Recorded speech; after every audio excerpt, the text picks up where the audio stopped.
Thank you for joining us on another segment of Cafe Talk with Pastor Glover. First thing I want to do is thank my host for last segment, Jordan Stewart. We really appreciate her. And as a matter of fact, I just want to let you know, Jordan, if you're watching, you got the job. I want you to be my co-host from this point on. So I've been looking for some people, and I think you'll be a good one. So thank you again. The segment was really great, and we had some really good responses. As promised, today my special guest is Ayana Durant. Did I say that right? You did. All right. See, I'm working on these things. How are you doing today? I'm well. How are you? I'm very well. So this is going to be one of those, we're going to be studious interviews, huh? Okay, cool. I'm good with that.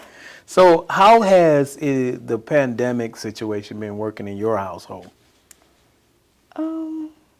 I mean, my family is crazy. We make each other laugh. We goof around every day. So it's not that bad. Yeah. So it hasn't been really burdensome to be in the house with everybody on a regular basis. Not really. Oh, that's good. That's good. You know, I've got, if you've seen some of the segments in past, I've gotten some serious responses. So that's pretty good. So let's talk about some of the things you like to do. Okay, I was told you like liturgical dancing. I do. Okay, cool. So give me some ideas of some of the music you've performed to before. Do,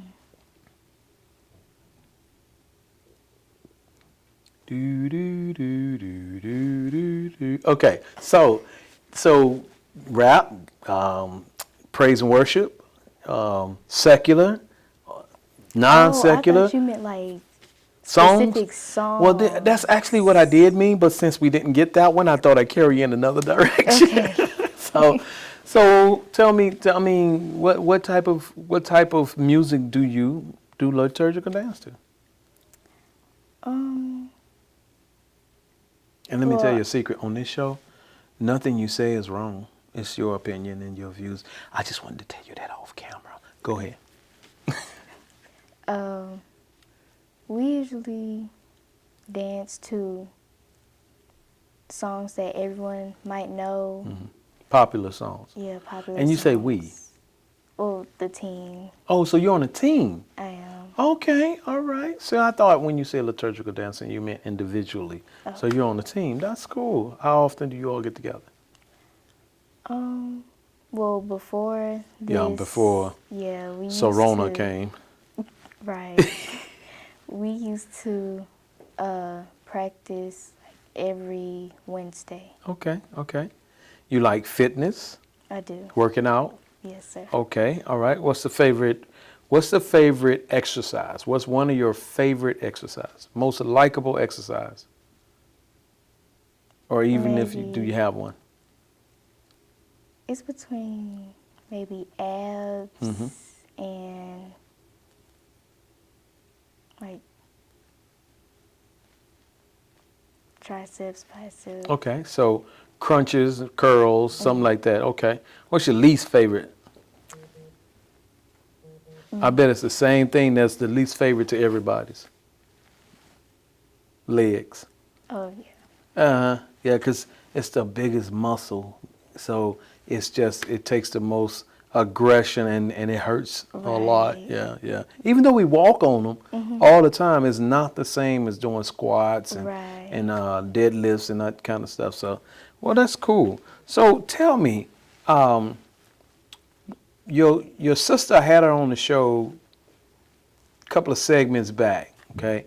You all appear to be pretty close, okay? So tell me, what are some of the things you like to do, just like you and your sister, like sister stuff? What are some of the things you like to do? I would say just talk to her, watch our favorite shows. No, she's the oldest, is that correct? I'm the oldest. You're the oldest. Okay, you never be able to tell that. You're so quiet and withdrawn. Now you say watch our favorite show. I'm gonna show you how you may know this, but I'm gonna show you how so important that is. In so many homes, the siblings are like at each other all the time. And so the fact that you and your sister, non-twins, have favorite shows and stuff like that, that's a pretty big piece, you know. And y'all should prize that, because it's so many homes that's just not there, and you know, people are broken and things are happening, and you know, sometimes they don't get to say, "I'm sorry." So I applaud you all for that. So she's a little bit more me, hot-headed, and you're a little bit more Miss Cheryl, cool as a cucumber. Yeah, but I can get hot-headed. Oh, I believe she can too. Trust me. Trust me.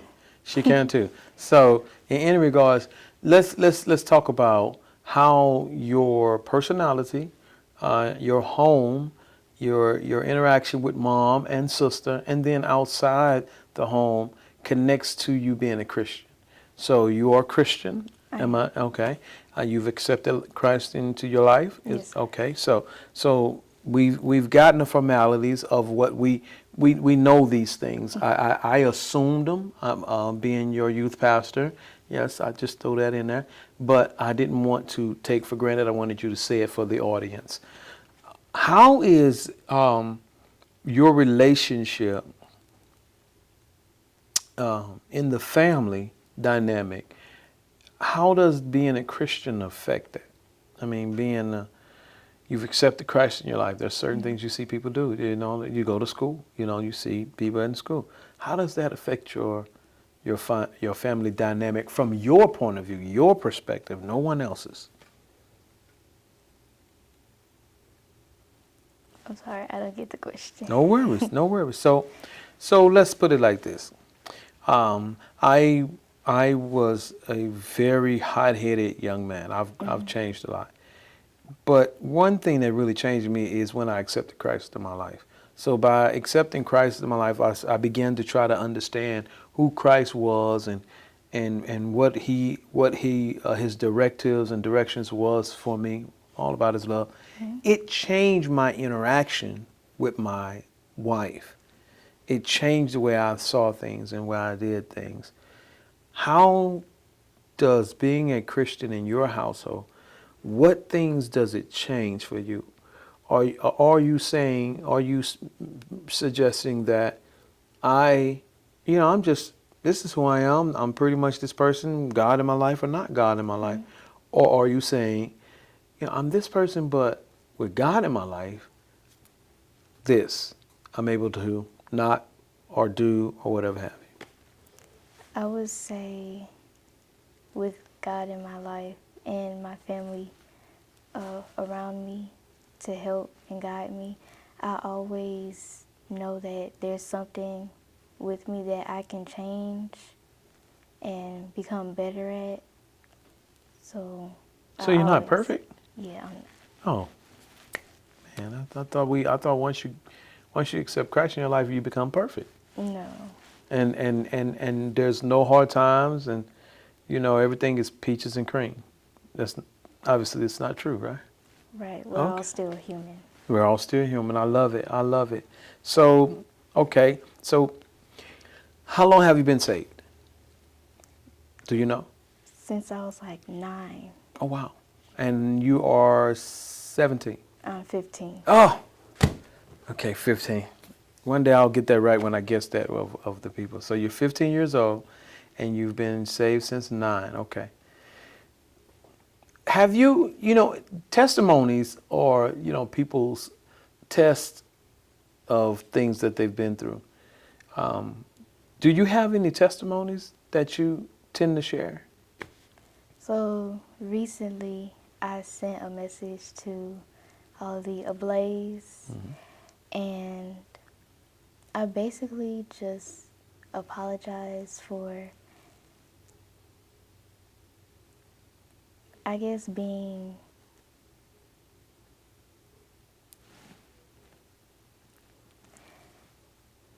I don't know, like, I would say, Something you did, something you said, something the way you are? yeah, the way I am. Okay. All right. So why did you feel you needed to apologize for that? I feel like it was unfair to them because I felt like since I was, the quiet one, I didn't really talk to anybody, didn't try and, make friendships really, even though I have friends here, but I never really tried to engage with anybody. And it was because of these thoughts that I would always have, like, I don't want to get played. I don't want anybody to, make me feel like I'm just a little kid, like, you know. So I'll always have those thoughts, and that would make me not want to engage with anybody. It's called being vulnerable. You didn't want to put yourself out there just in case people would handle you or mishandle you in a certain way. I, as a grown man, had those or have those feelings sometimes. Matter of fact, I talked to Pastor one day, which we're going to talk about Pastor too at some point. And he told me, matter of fact, this is before I even divulged any information to him. He said, one of the things you're going to have to do is you're going to have to be vulnerable. And when he said that, I literally started crying, literally, because no one could have told him that. No one could have told him that that's a thing with me. I don't want people to feel like they can take me for granted or take advantage, or if I try to open up or try to be your friend or associate with you, you want to act a certain way. Because see me, I'd be like, well, go on about your nappy head self, girl. So I understand that. So when you started saying it, that really hit home. The fact that you apologized, though, that's unique. That's not something you see every day. What did that do for you? What did it? We can imagine what it did for people, but what did that do for you? It allowed me to feel, I guess, free of that feeling that I didn't always have to have those walls up. Because you know who got your back, right? And you know that saying that, apologizing, feeling the way you feel, you already know, I'm sure, you're very intelligent. You know that that's not going to prevent people from still trying to be, or people just being people. But because you know God has your back, because you know that you are a child of God and you surrender to Him, He's going to help you deal with whatever comes up. So that, you know that, right? Yes, sir. Okay, cool. I'm loving talking to you and you're about the quietest one I've ever talked to. But I can see beyond your gaze that you have a heart, a very kind and giving heart. And sometimes that can be misconstrued for weakness or pushover. And I don't see you as being either one of those. But I love the fact that you took it upon yourself to do something like that, not because you did somebody wrong, not because you said something hurtful to someone, but because you felt like you were not giving of yourself in this setting. That's a very unique thing for especially a teenager to come to that conclusion. So I admire you. I think that's pretty cool. So with that being said, how do you feel? Well, first let's deal with this. I said we were going to talk about pastor. How do you feel about your pastor? Tell me something about your pastor that you've come to find out. Just something you've come to find out, whatever it is.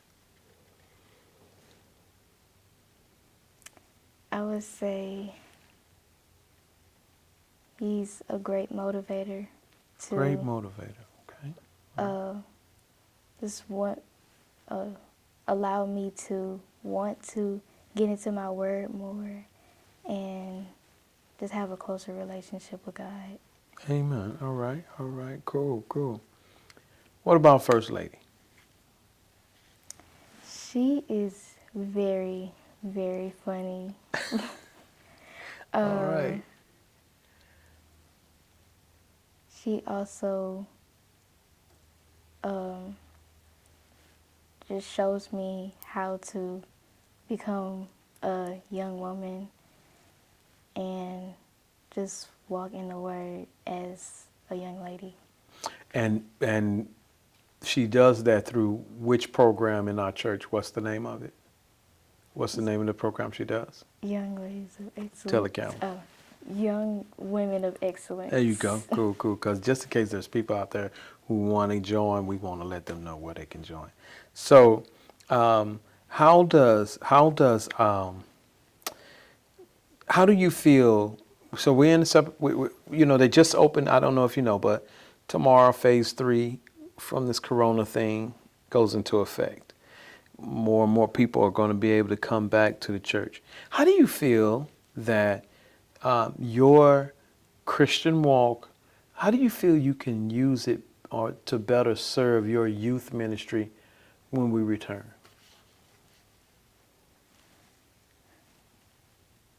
I would say just allow God to use me whenever I'm either singing with the praise team or whatever I'm doing in the church. Invite people, tell people, how great God is. Speaking of praise team, how are you enjoying that? It's fun. I It is. like it. Y'all look like y'all having fun. Do you get the concept of just like letting go and just worshiping? Do you get that concept of just, no holds barred, no holding back, just letting it go? Yes, sir. What does that look like to you? I mean, just an example of what that might look like to you. Just letting God take over. Well, I usually just close my eyes and just, lift my hands. Okay, all right.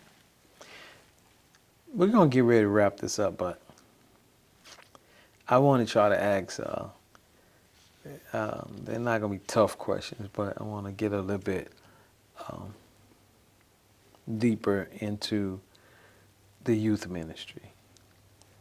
So I've been working with youth 20-some years, and I've been in a lot of youth ministries. There are things that no matter what we say, it's like we're not getting through. Mm-hmm. It's like we're talking, and most of them just go on and do what they're going to do regardless. Now you're a youth pastor. You've been there.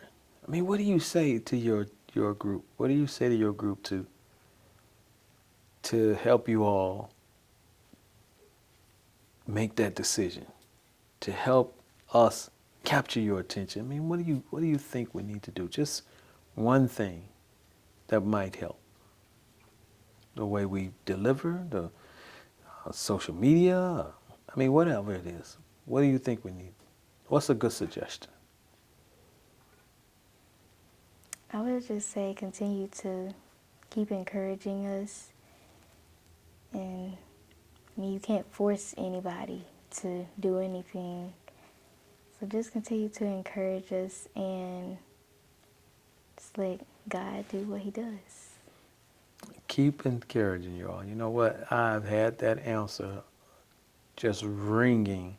If you look back, you'll see quite a few people said that. Just keep doing what you're doing. I promise it don't seem like it's working sometime, but we'll keep doing what we're doing. Look, it was such a pleasure to have you on the show. You're not as nervous now, are you? It's almost over. Just a little Just a little bit. It's all good. I appreciate you. I love having you, and hopefully we can have you back. Fair enough? Of course. And then next time when you come back, you'll do most of the talking.